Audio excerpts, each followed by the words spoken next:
hadis yang sahih itu dalam doa sebelum berbuka puasa satu.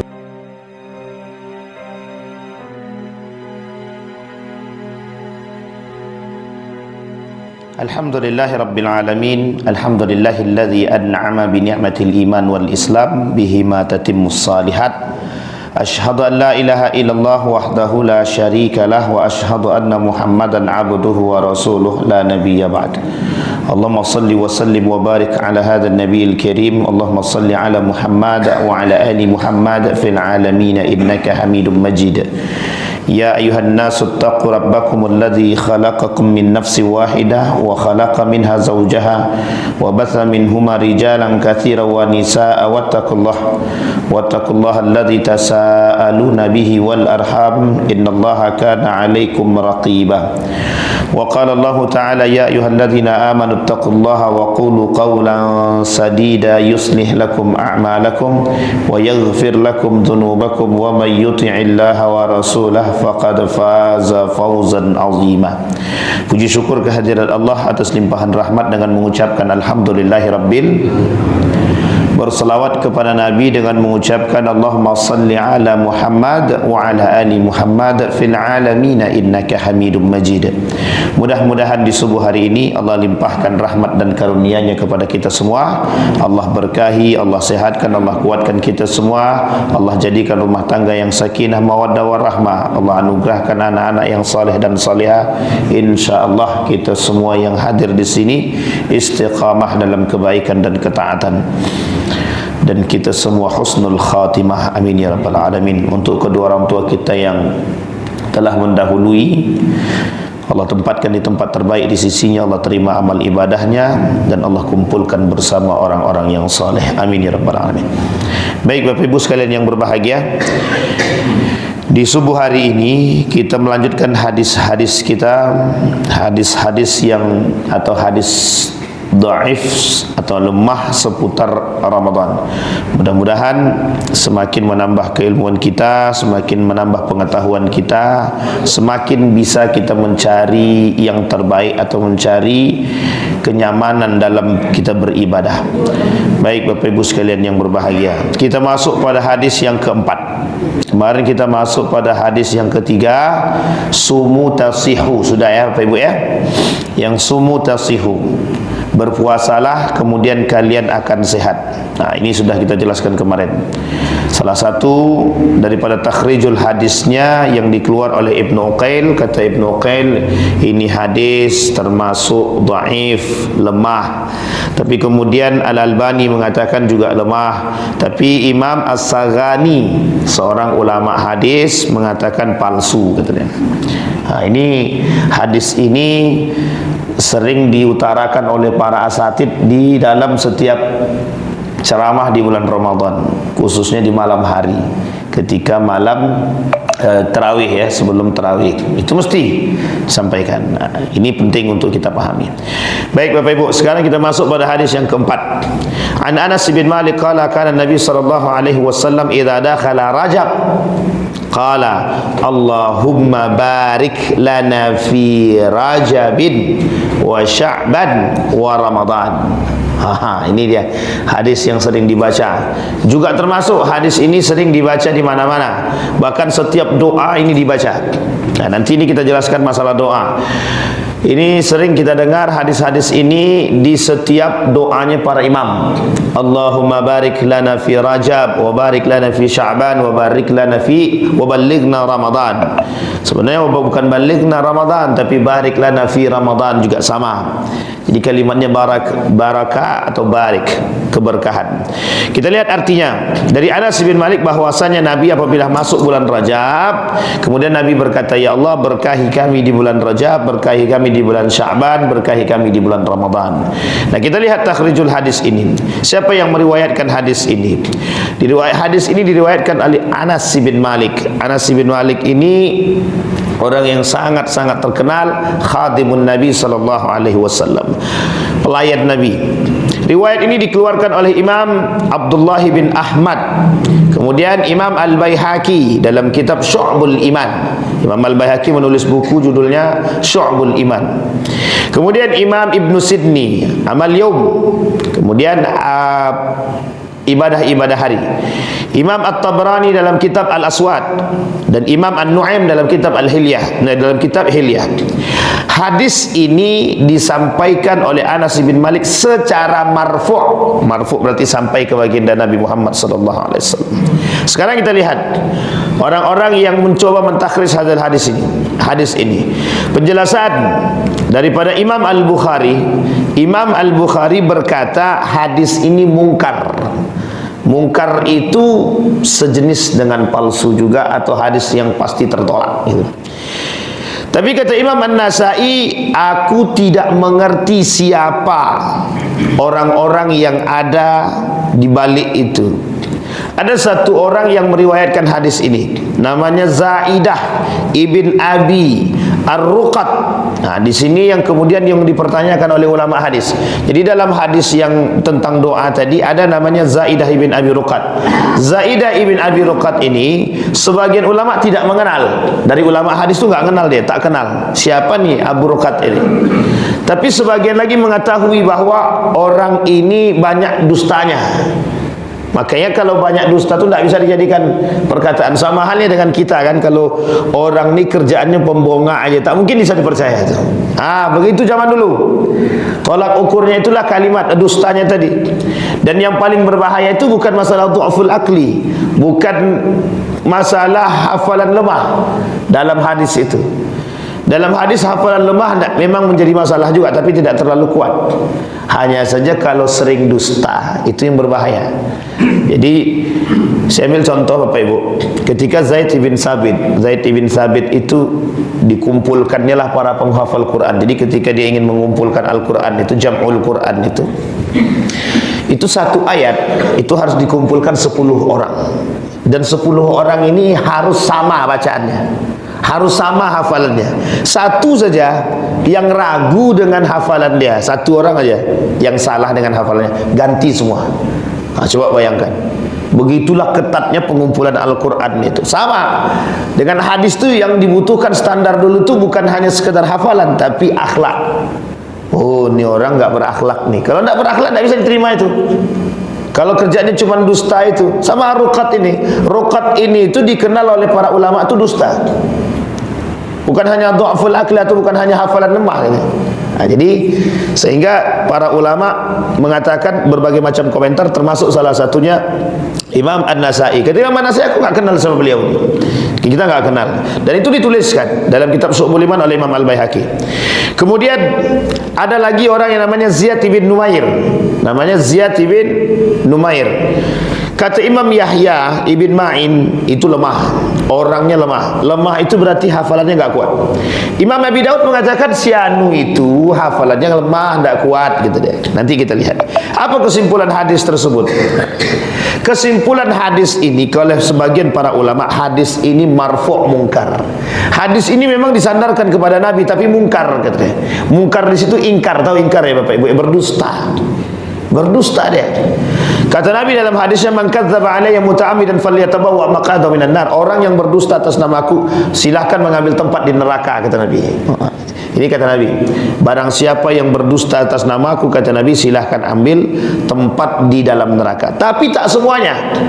Tidak semua ulama mengatakan hadis ini mungkar. Karena ada sebagian yang mengatakan hadis ini justru dikatakan hadis ini dhaif, lemah.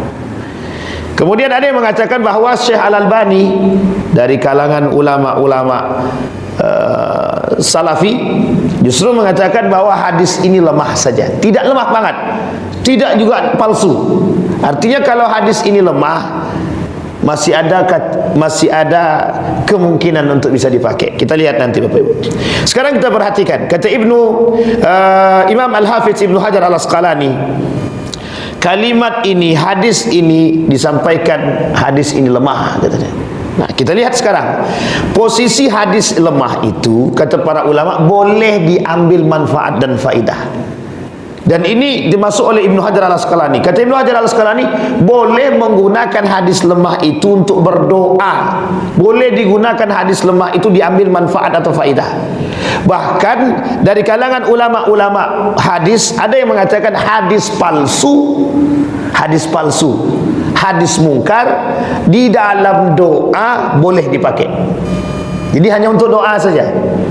Jadi kalau cuma untuk doa saja. Tetapi ada sebagian kalangan yang memang tidak mau sama sekali menggunakan hadis dhaif atau hadis lemah atau hadis dhaif banget.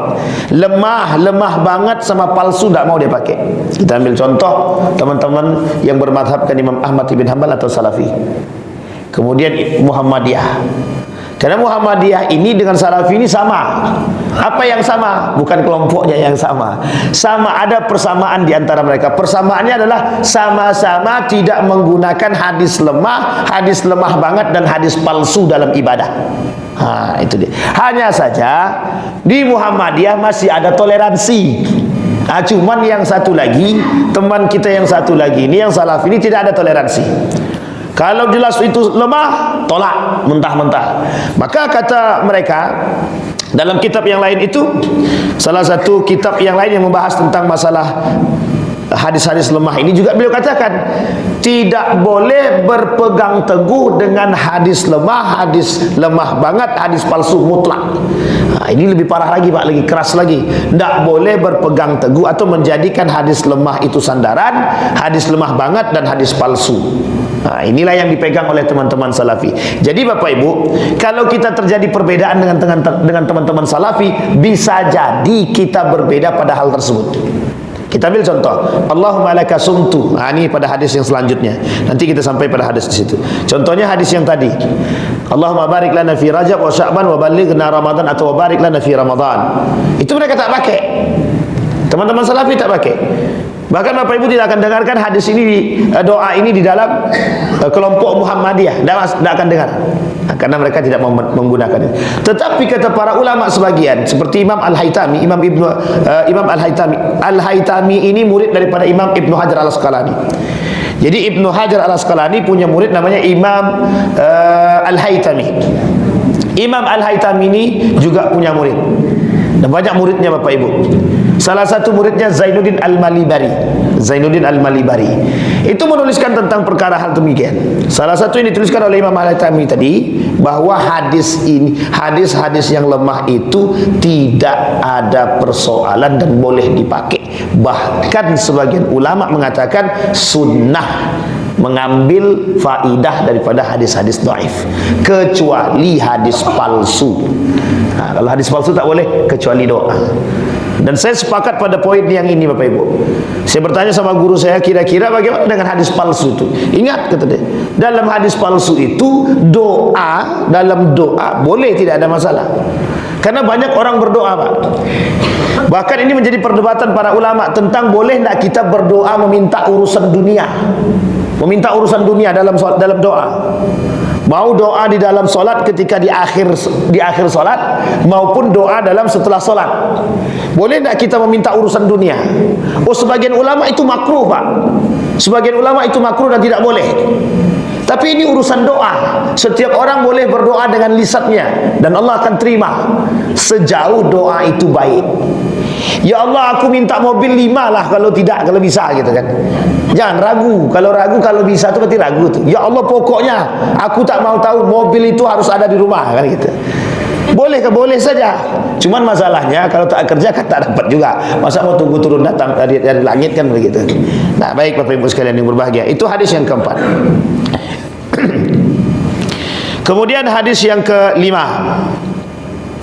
Dalam hadis yang kelima ini Bapak Ibu sekalian yang berbahagia, tentang ini sering juga, lau ya'lamul ibad ma fi Ramadan la takuna sanatu kulluha Ramadan.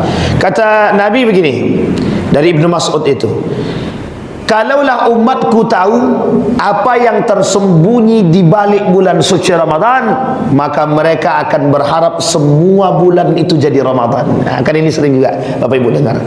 Lau ya'lamu ummati ma fi Ramadan la takuna sanatu kulluha Ramadan. Kalau seandainya umatku ini tahu apa yang ada yang tersembunyi di balik bulan suci Ramadan, saya pastikan semua mereka berharap semua bulan itu Ramadan. Sebenarnya Bapak Ibu, secara teks hadis ini itu sebenarnya tidak bermasalah. Secara matan, secara teksnya itu tak bermasalah. Karena kita semua yakin bahwa mesti bulan Ramadan ini dalam hadis-hadis yang sahih itu ada keutamaan dan lebih daripada bulan yang lain. Itu pasti. Dan itu sudah disampaikan. Salah satu dalam hadis yang sahih keutamaan bulan suci Ramadan, puasa Ramadan itu yang memberi pahalanya Allah langsung. Wa ana ajzibi, kata Allah. Itu kan keutamaan.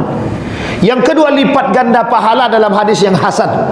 Hadisnya hasan, Pak. Di bulan Ramadan Bapak Ibu melakukan ibadah dilipat gandakan oleh Allah. Hadis ini itu hasan. Artinya hadisnya kuat, sahih kuat, hasan kuat.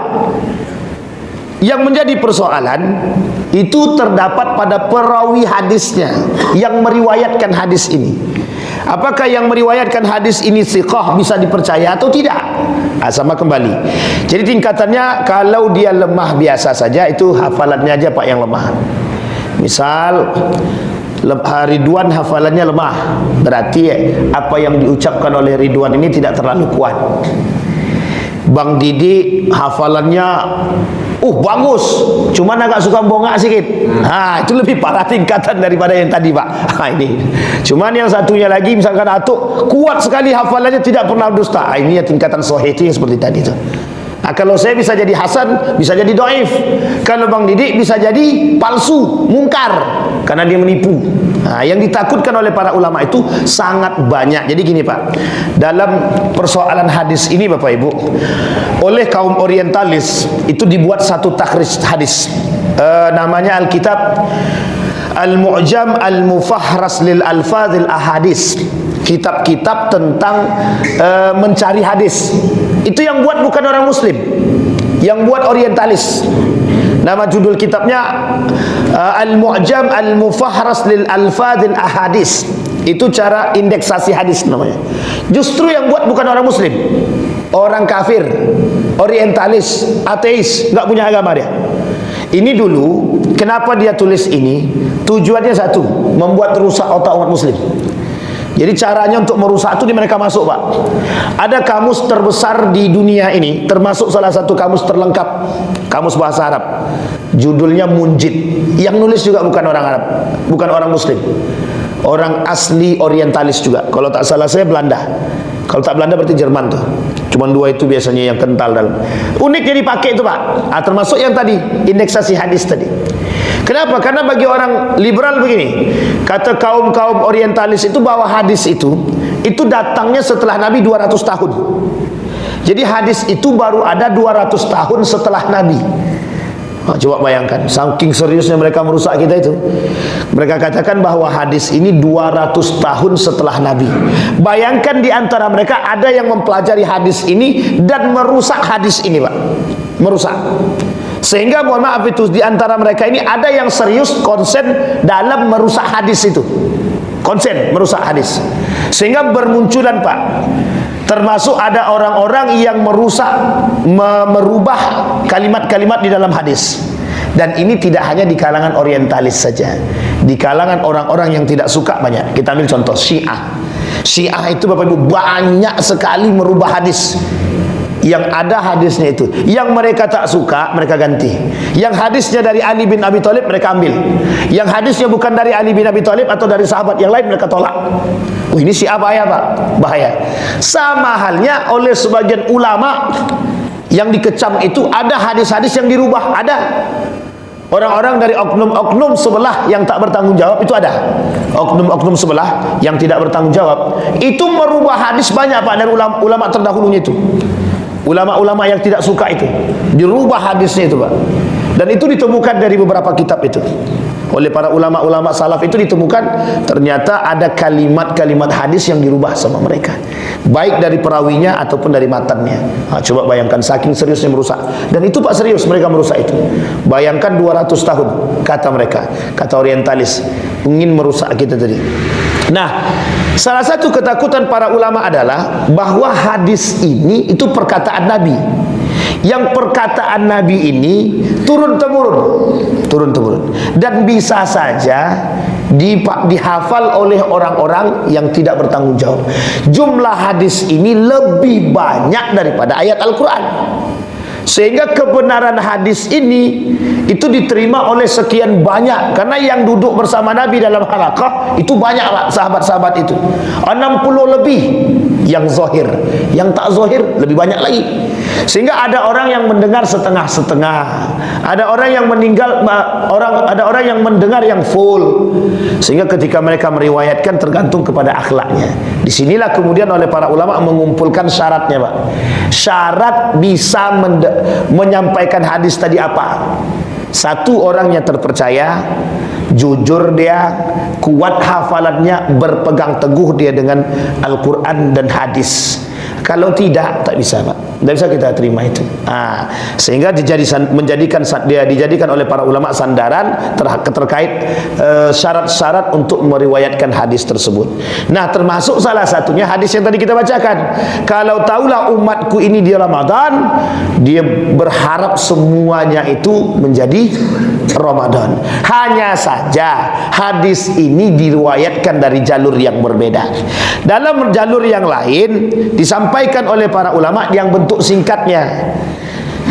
Kata Nabi, "Lau ya'lamu ummati ma fi Ramadan la takuna sanatu kulluha Ramadan." Ini hadis yang singkatnya. Yang tadi yang pertama saya baca tuh panjang sekali, yang hadis singkatnya. Hadis yang singkat ini, yang kedua itu hadisnya dhaif, tidak dhaif banget tapi dhaif saja, lemah saja. Hadis yang pertama saya baca mungkar, palsu, karena periwayatnya Pak. Tetapi karena ada yang lain, jalur yang lain yang meriwayatkan, dan oleh sebagian ulama dianggap hadis ini secara teks tidak bermasalah, maka boleh digunakan meskipun hadisnya lemah. Sampai di sini bisa dipahami Bapak Ibu? Bisa dipahami Bapak Ibu? Masih aman kan nih? Aman Bapak Ibu? Terus bagaimana cara kami Ustaz kalau ada ustadz yang ngomong? Ini yang paling penting nih. Sebenarnya poinnya di situ memang. Kalau ada ustadz yang berbicara, maka Bapak Ibu sebenarnya kita bukan miris ya Bapak Ibu ya. Kekhawatiran kita di situ sebenarnya. Karena kita berharapnya para asatid ini sebelum mereka menyampaikan sesuatu, coba kembali dulu kepada buku, pelajari dulu, lihat dulu kembali kepada para ulama. Sekarang ini sangat-sangat mudah belajar itu Bapak Ibu. Untuk melihat satu hadis itu, tulislah kalimat hadis itu di atas di Google. Nanti keluar tuh dalam bentuk baik makalah, PDF, YouTube, ada semua.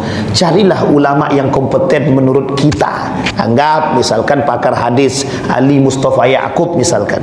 Keluarlah kalimat itu. Bagaimana pandangan Ali Mustafa Ya'qub tentang hadis ini? Atau lihat takhrijul hadis. Melihatlah. Jangan seolah-olah kita ini hanya terbebani berharap dapat jadwal. Setelah mendapat jadwal kita tidak mau mengkoreksi apa yang kita sampaikan, atau kita tidak mau tuliskan apa yang mau kita sampaikan, sehingga kadang-kadang yang kita sampaikan itu keluar daripada jalurnya Pak. Yang itu masih mending kalau keluar daripada jalurnya. Kalau yang kita sampaikan itu mohon maaf salah, justru kita jariatus su' Pak. Ini yang persoalannya Pak. Ini menjadi persoalan Pak bagi kami. Makanya Bapak Ibu sekalian yang berbahagia, saya sampaikan pada pertemuan sebelumnya, ditanyakan sama Bapak itu bagaimana cara kami, sementara ada ustadz yang menyampaikannya. Terbaiknya Bapak Ibu jangan sampaikan ketika ustadznya itu lagi ceramah. Duduk setelah selesai ceramah, samperin ustadz, hadis yang tadi betulkah gitu. Kira-kira apa konsekuensinya Pak Ustaz itu? Nah, itu penting untuk menyampaikan sesuatu yang bersifat seperti ini. Bapak Ibu perlu adanya kejujuran. Kalau tak jujur ini susah. Kenapa teman-teman salafi tidak mau menyampaikan bahwa hadis ini ada dari cara yang lain atau dari jalur yang lain? Karena bagi mereka tidak ada namanya berpegang teguh dengan hadis dhaif atau hadis lemah banget, hadis palsu, tidak ada Pak. Makanya mereka ambil cuma yang sahih saja. Kalau yang sudah sahih sudah, kalau tidak sahih jangan pakai, begitu Pak. Tapi sebagian ulama mereka harus sampaikan sebenarnya, karena ada ulama yang mengatakan berpegang teguh dengan, bukan berpegang teguh, mengambil faidah dari hadis yang lemah itu boleh. Dan itu jalurnya sama, kitabnya sama Pak, tidak berbeda. Kitab yang dipakai sama, rujukannya sama, referensinya sama. Kita misalkan referensi kita Ibnu Al-Haytham, Ibnu Hajar Al-Asqalani, mereka juga sama Pak, kembalinya ke situ juga. Artinya kalau jalur kembalinya sama, otomatis harusnya disampaikan dengan berbagai macam bentuk, kan begitu, bukan dari satu arah saja. Hanya saja kalau kita mau berpegang pada satu kami, tidak menggunakan hadis dhaif, itu tidak ada masalah. Menjadi masalah itu dia tak sampaikan. Yang disampaikan pokoknya hadis ini dhaif, tertolak mutlak, selesai. Itu masalah tuh Pak. Itu masalah itu. Karena tidak semuanya. Apalagi teman yang sebelah kiri kita, itu kental sekali untuk menolak teman sahabat kita yang sebelah kanan itu. Jadi Muhammadiyah tengah-tengah. Samping kanan teman-teman Salafi, samping kiri teman-teman Nahdlatul Ulama. Nahdlatul Ulama kental menolak daripada Salafi kental menolak daripada pemahaman para ulama-ulama yang di sini. Jadi yang di tengah-tengah ini Muhammadiyah, agak aman sedikit. Jadi cari aman, tidak terlalu kental ke sini, tidak terlalu kental ke sini, sehingga tidak terjadi, masih bisa masuk di tengah-tengah. Baik, hadis yang ke-7. Hadis yang ke-5, 6, sekarang yang ke-6. Ada Nabi sallallahu alaihi wasallam kana idza aftara qala Allahumma laka sumtu wa ala rizqika aftartu. Tidak ada kalimat birahmatika ya arhamar rahimin, tidak ada. Tidak ada. Kita lihat hadis lengkapnya. Ada Nabi sallallahu alaihi wasallam kana idza aftara qala Allahumma laka sumtu wa bika amantu, tak ada. Wa ala rizqika aftartu. Nanti kita lihat kalimat wabika amantu dan birahmatika ya arhamar rahimin ini kapan? Kok bisa ada yang nambah? Hadisnya cuma Allahumma laka sumtu wa ala rizqika aftartu. Itu cuma hadisnya. Yang hadis ini hanya sampai di situ. Ada tambahan wabika amantu birahmatika wa ala rizqika aftartu birahmatika ya arhamar rahimin. Tambahannya 2, wabika amantu, kemudian birahmatika ya arhamar rahimin. Sebagian ulama tidak ada tambahan itu. Dalam hadisnya itu tidak ada tambahan, tapi ada tambahan oleh sebagian para ulama, itu karena di dalam doa diambillah oleh ulama salaf terdahulu, ada kalimat itu, cuma tidak masuk dalam aturan hadis. Yang lengkap tadi kalau yang lengkap tadi itu disebut hadisnya palsu. Tidak ada Pak. Cuma pada hadis yang pertama tadi yang tidak ada wabika amantu dan birahmatika ya arhamar rahiminnya tak ada, itu hadisnya disampaikan lemah. Jadi Bapak Ibu, tapi boleh tidak kami berdoa begitu Pak Ustaz? Nanti kita lihat di akhir. Kita lihat dari Mu'az bin Zuhra, dikeluarkan oleh Imam Abi Daud di dalam nomor hadis 2358 dalam kitab Al-Marasil. Kemudian Imam Al-Baihaqi dalam kitab Sunan Al-Kubra, oleh Imam As-Sunni dalam kitab Amalul, kemudian Takhrijul Kabair oleh Imam Al-Bukhari. Nah, kita lihat Bapak Ibu, riwayat hadis ini setidaknya ada 3 penyakit gitu. Ada 3 penyakit. Penyakit pertama, ada Ismail ibn Amr dalam riwayat yang tadi. Ada namanya Ismail ibn Amr, rawi yang lemah sebagaimana dilemahkan oleh Imam Al-Darqutni. Kemudian beliau berkata bahwa orang ini lemah hafalannya. Orang ini Ismail ibn Amr ini hafalannya lemah. Daud Perawi mengatakan, Daud mengatakan perawi yang itu namanya matruk, orang yang tak boleh dipakai, ditinggalkan. Apa yang dia sampaikan harus ditinggalkan, tak boleh dipakai. Sebagaimana dikatakan oleh Al-Hafiz Ibnu Hajar rahimahumullah dalam kitab Tahzibut Tahzib. Kemudian ada namanya tafarrud riwayah. Tafarrud riwayah itu hadis ini seolah-olah perawinya cuma satu, dan perawi yang satu ini justru tidak terpercaya. Nah, jadi gini Bapak Ibu, kalau perawinya banyak masih mending, ada 5 orang yang meriwayatkan, oh ini masih agak ngambang sedikit, masih bisa, tidak palsu semua, mesti tidak pendusta semua, mesti ada satu yang jujur di antara 5. Tapi ini sudah satu-satunya periwayatnya. Kalau sudah satu-satunya periwayatnya oleh sebagian ulama dikatakan bahwa dia ini pendusta, maka bisa jadi hadis tersebut palsu, hadis tersebut mungkar atau lemah, sangat lemah gitu. Kata Imam At-Tabrani dalam kitab Al-Awsat, ini hadis perawinya cuma satu gitu. Nah, dari Ibnu Abbas diriwayatkan oleh Imam Ad-Darqutni, kemudian At-Tabrani dalam Al-Kabair, Abdul Malik ibn Harun juga mengatakan dari ayahnya, dari kakeknya, dari Ibnu Abbas secara marfu, riwayat ini palsu. Jadi ini masalah doa nih Bapak Ibu, masalah doa. Sekarang kita lihat apa kata para ulama. Kita lihat dalam tempat yang lain. Kata para ulama, disandarkan oleh salah seorang ulama yang merujuk kepada Imam Al-Haytami. Kata para ulama yang berkaitan tentang hadis tadi, sekalipun hadis itu lemah sekali, di dalam doa tidak dipersoalkan untuk dipakai, boleh. Makanya kenapa majelis ulama tidak menghapus doa ini. Allahumma laka sumtu wa bika amantu ala rizkika aftartu birahmatika ya arhamar rahimin. Keluar di TV-TV kita Pak.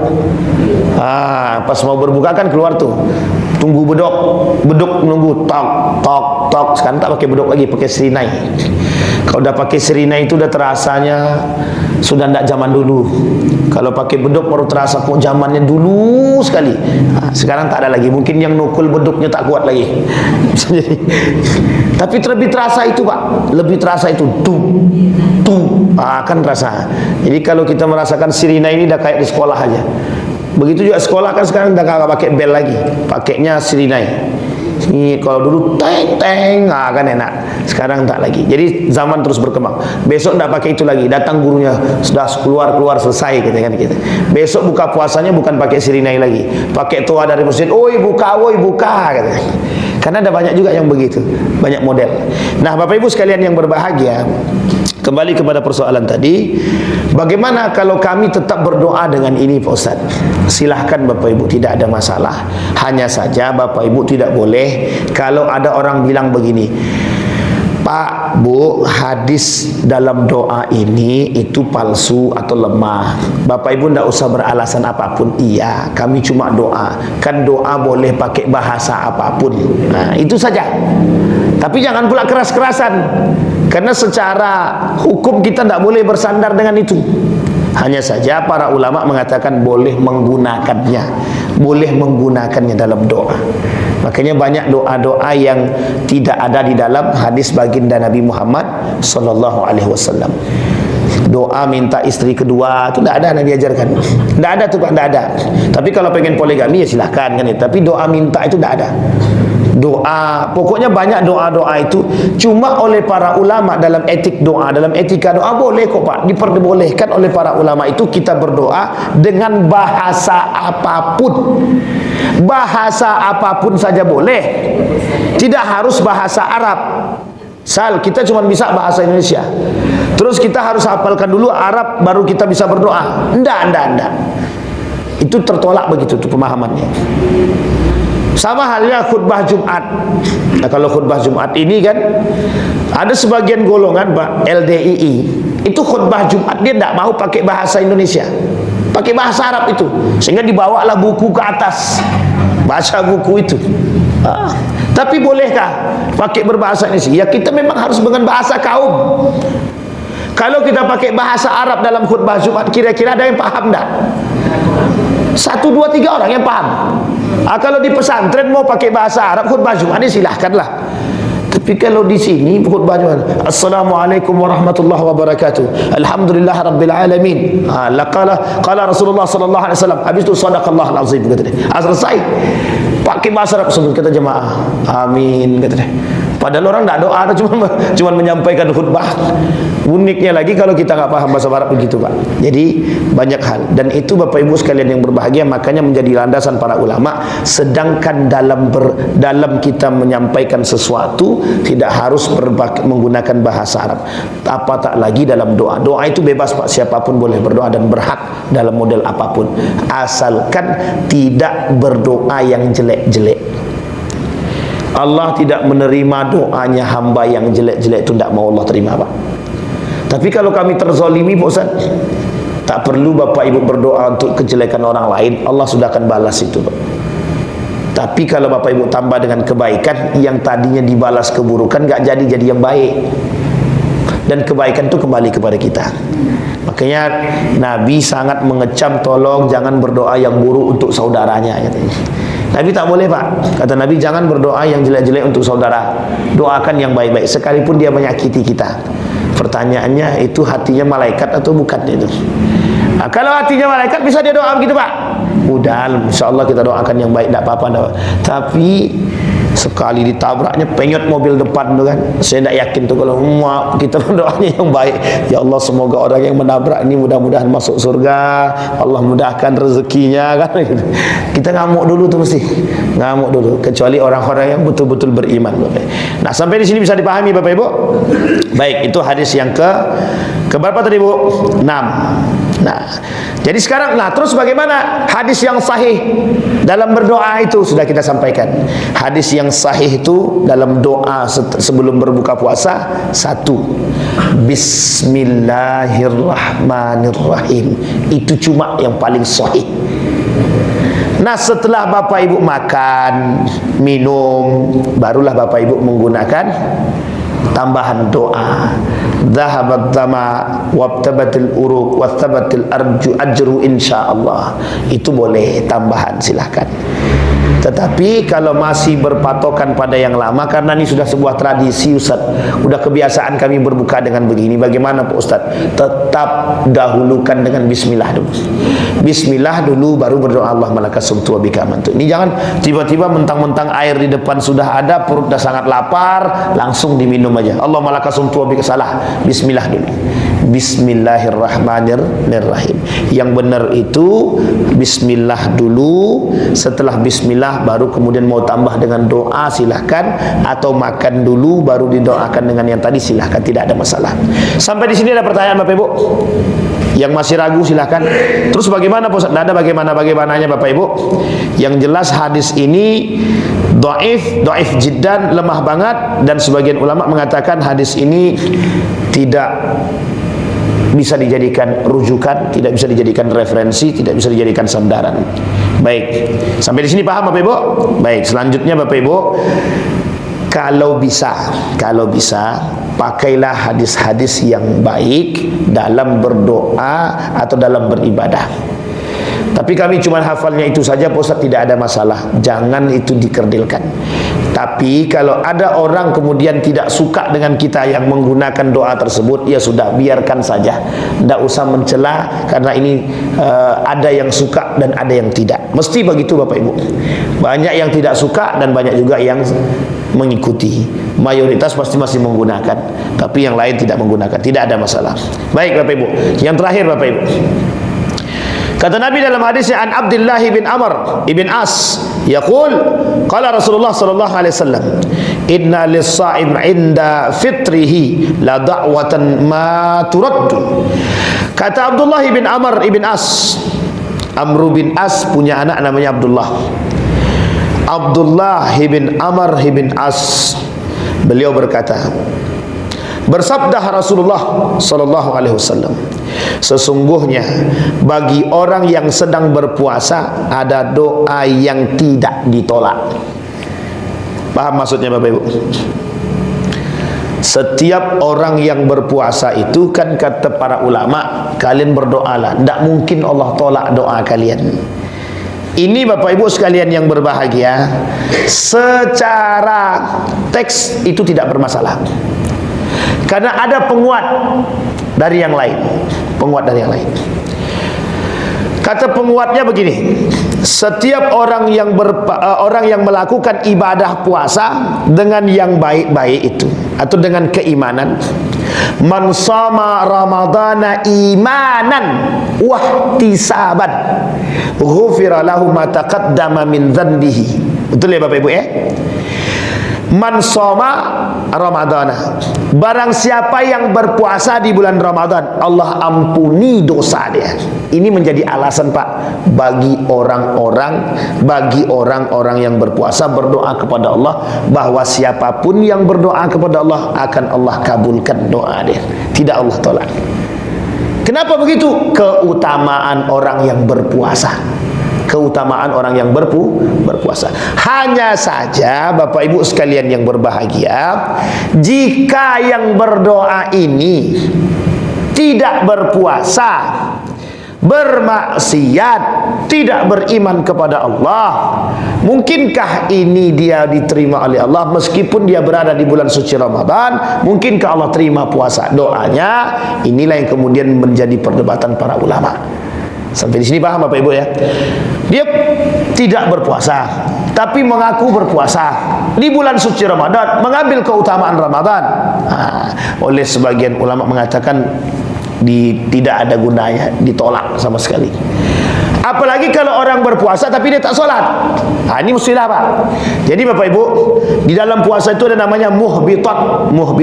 Muhbitat itu artinya yang membatalkan pahala puasa. Puasanya dapat, pahalanya tak dapat. Namanya muhbitat namanya. Apa namanya Bapak Ibu? Muhbitat. Puasanya dapat, dia tetap jalan puasa, pahala tak dapat. Namanya muhbitat. Salah satu di antaranya adalah orang yang puasa tapi tak solat. Jadi sekalipun dia berdoa kepada Allah Bapak Ibu, orang tak solat, tak solat dia, tapi dia puasa Ustaz. Ini yang dimaksud oleh para ulama. Dia berpuasa tapi lisannya mencaci maki orang. Dia berpuasa tapi lisannya kerjanya mencaci maki, menzalimi orang, maka masuk dalam kategori muhbitat. Berpuasa tapi tidak dapat pahala. Tapi kalau muftirat atau mufattirat, itu yang membatalkan secara zahir. Makan, minum, lagi puasa, Bapak Ibu makan, batal tak puasanya? Batal puasanya, batal pahalanya, kan begitu. Tapi yang tadi, Bapak Ibu puasa, tapi Bapak Ibu tidak sholat, menzolimi orang lain, salah satu di antaranya misalkan, maka Bapak Ibu tidak dapat pahala puasa. Yang Bapak Ibu dapat capeknya puasa. Capek puasa. Nah, itu dalil yang pertama yang memperkuat bahwa orang yang berpuasa dan beriman, maksudnya berpuasa dengan keimanan, bukan berpuasa tanpa iman. Makanya hadis penguatnya itu man shoma ramadhana imanan wahtisaban. Itu yang paling sahih hadis itu. Maka ghufira lahu ma taqaddama min dhanbihi. Orang yang dosa-dosanya diampuni oleh Allah, dan jika dia berdoa kepada Allah, Allah tidak menolak doa mereka. Tapi kalau dia tak solat, bisa jadi Allah tolak. Dia puasa tapi tak solat, bisa jadi Allah tolak puasa, Allah tolak doanya, bisa jadi Allah terima. Nah, hadis ini Bapak Ibu oleh sebagian kalangan dikatakan hadis ini lemah dan bermasalah. Nah, kenapa kok bermasalah? Karena kata Syekh Al-Albani hadis ini lemah sekali. Kemudian kata Ibnul Qayyim mengatakan bahwa hadis ini sangat-sangat lemah sekali. Oke. Tapi dalam riwayat yang lain justru dikatakan hadis ini majhul. Majhul itu tahu Bapak Ibu, jahil, bodoh. Tapi dalam kondisi sesuatu saja tertentu. Tapi Bapak Ibu sekalian yang berbahagia, oleh para ulama mayoritas mengatakan hadis ini sebenarnya tertolak, tidak bisa dipakai. Tertolak. Kenapa kok bisa dikatakan tertolak? Ternyata ada salah seorang di antara perawi hadis ini yang dianggap pandai sekali atau sangat pendusta. Nah, inilah Bapak Ibu kenapa para ulama mencoba, karena begini Bapak Ibu, kenapa ulama-ulama itu menuliskan mencari tahu hadis lemah, hadis palsu? Karena Bapak Ibu, pada masa perubahan meninggalnya Nabi, ketika Nabi sudah meninggal, itu berganti Pak, berganti masa. Dari baginda Nabi ke sahabat. Sahabat Nabi masih jujur Pak, masih baik semua. Dari sahabat Nabi pindah ke tabi'in, masih kuat Pak, masih bagus. Dari tabi'in pindah kepada tabi'in, sudah mulai ada orang yang tidak bertanggung jawab, sudah mulai ada orang-orang yang tidak suka. Dari tabi'in masuk kepada ulama, disinilah terjadi Pak. Kapan itu? Pertikaian itu terjadi ketika nampak permusuhan antara, mohon maaf, antara Syiah dan Sunni, antara Khawarij, Mu'tazilah, dan bermunculannya golongan-golongan yang sesat itu. Itulah yang menjadi kekhawatiran Pak. Para sahabat itu sudah mengkhawatirkan kejadian ini, karena mesti akan terjadi kejadian seperti ini, sehingga ada oknum-oknum yang tidak bertanggung jawab dan memanfaatkan atas nama Nabi untuk mendapatkan kepentingan. Itu banyak, bukan tak ada Pak. Sehingga tersebarnya hadis-hadis ini, lemah palsu ini, itu disebabkan ada oleh oknum-oknum yang tidak bermanfaat. Itulah yang kemudian menjadi alasan oleh para kaum orientalis. Mereka katakan bahwa perkataan Nabi itu penuh dusta. Kenapa kok mereka katakan penuh dusta? Ada hadis palsunya, ada hadis lemah bangetnya, kata dia. Nah, itu kalau mereka ingin merusak Islam. Sampai-sampai orang muslim pun dari kalangan kaum liberal itu mengatakan bahwa kami tidak percaya dengan Muhammad, karena Muhammad itu pendusta. Karena dia juga manusia, bisa saja dia berbohong, bisa saja dia salah. Itu alasan mereka Pak. Nah, sehingga yang paling mudah untuk mereka serang adalah hadis-hadis Nabi. Nah, sampai di sini bisa dipahami Bapak Ibu ya. Perlu bagi kita untuk mengetahuinya, perlu sangat, perlu sangat. Nah, mudah-mudahan ini menjadi pemulaan bagi kita. Mudah-mudahan kita bisa tahu sedikit demi sedikit meskipun tidak banyak. Ya kalau pengen banyak ya kita harus belajar lebih banyak kan Pak. Tapi mudah-mudahan dengan apa yang kita sampaikan bisa menambah kewaspadaan kita dalam beribadah. Jangan sampai kita melakukan ibadah tanpa ada rujukan, referensi atau sandaran. Yang kita takutkan itu beribadah seperti orang bodoh. Beribadah seperti orang bodoh itu beribadah tapi tidak punya tidak punya alasan dan sandaran. Itu saja yang kita takutkan. Mudah-mudahan bermanfaat bagi kita semua. Ada pertanyaan Bapak Ibu? Aman? Aman, tenang, aman duduk, aman duduk. Aman ya Bapak Ibu ya? Tidak ada pertanyaan ya? Cukup ya, sudah aman ya? Berarti kalau besok kita berpuasa berbukanya bagaimana? Itu pandai-pandai lah Bapak Ibu, kan sudah paham. Artinya sudah dapat pencerahan, sudah tahu kita bagaimana harus mensikapinya. Dan tidak perlu ada perdebatan di antara kita dengan siapapun. Lakukan yang menurut kita, karena sudah kita ketahui sedikit demi sedikit, cukup kita jadikan sandaran dan praktekkan saja. Mudah-mudahan bermanfaat bagi kita semua. Kita berdoa kepada Allah, mudah-mudahan apa yang kita sampaikan di subuh hari ini ada manfaatnya bagi kita semua, bisa kita ambil petik pelajaran bagi kita semua, dan mudah-mudahan kita termasuk orang-orang yang husnul khatimah. A'udzubillahi minasyaitonirrajim. Bismillahirrahmanirrahim. Alhamdulillahirabbil alamin. Hamdan syakirin, hamdan na'imin, hamdan yuwafi ni'amahu wa yukafi'u mazida. Ya rabbana lakal hamdu kama yanbaghi li jalali wajhikal karim wa 'azimi sultanik. Allahumma salli ala Muhammad wa ala ali Muhammad fil alamin innaka Hamidum Majid. Allahumma faqihna fid din wa 'allimna ta'wil. Allahumma faqihna fid din wa 'allimna ta'wil. Allahumma faqihna fid din wa 'allimna ta'wil. Allahumma anfa'na bima 'allamtana warzuqna 'uluman tanfa'una fid din wad dunya wal akhirah. Allahumma ansur man nasara ad-din wa khudhul man khadhal muslimin. Allahumma inna nas'aluka ilman nafi'an wa rizqan wasi'an wa shifaa' min kulli da'in wa saqam. Allahumma ij'al tajammu'ana tajammu'an marhuma waj'al tafarruqana min ba'dihi tafarruqan ma'suma. Allahumma ighfir lahum warhamhum wa'afihim wa'fu anhum wa akrim nuzulahum wa wasi' madkhalahum waj'alil jannata mathwahum rabbana atina fid dunya hasanah wa fil akhirati hasanah wa qina azabannar walhamdulillahi rabbil alamin. Assalamualaikum warahmatullahi wabarakatuh. Ya kan Pak, tapi mudah-mudahan dengan apa yang kita sampaikan bisa menambah kewaspadaan kita dalam beribadah. Jangan sampai kita melakukan ibadah tanpa ada rujukan, referensi atau sandaran. Yang kita takutkan itu beribadah seperti orang bodoh. Beribadah seperti orang bodoh itu beribadah tapi tidak punya tidak punya alasan dan sandaran. Itu saja yang kita takutkan. Mudah-mudahan bermanfaat bagi kita semua. Ada pertanyaan Bapak Ibu? Aman? Aman, tenang, aman duduk, aman duduk. Aman ya Bapak Ibu ya? Tidak ada pertanyaan ya? Cukup ya, sudah aman ya? Berarti kalau besok kita berpuasa berbukanya bagaimana? Itu pandai-pandai lah Bapak Ibu, kan sudah paham.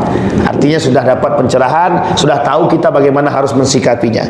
Dan tidak perlu ada perdebatan di antara kita dengan siapapun. Lakukan yang menurut kita, karena sudah kita ketahui sedikit demi sedikit, cukup kita jadikan sandaran dan praktekkan saja. Mudah-mudahan bermanfaat bagi kita semua. Kita berdoa kepada Allah, mudah-mudahan apa yang kita sampaikan di subuh hari ini ada manfaatnya bagi kita semua, bisa kita ambil petik pelajaran bagi kita semua, dan mudah-mudahan kita termasuk orang-orang yang husnul khatimah. A'udzubillahi minasyaitonirrajim. Bismillahirrahmanirrahim. Alhamdulillahirabbil alamin.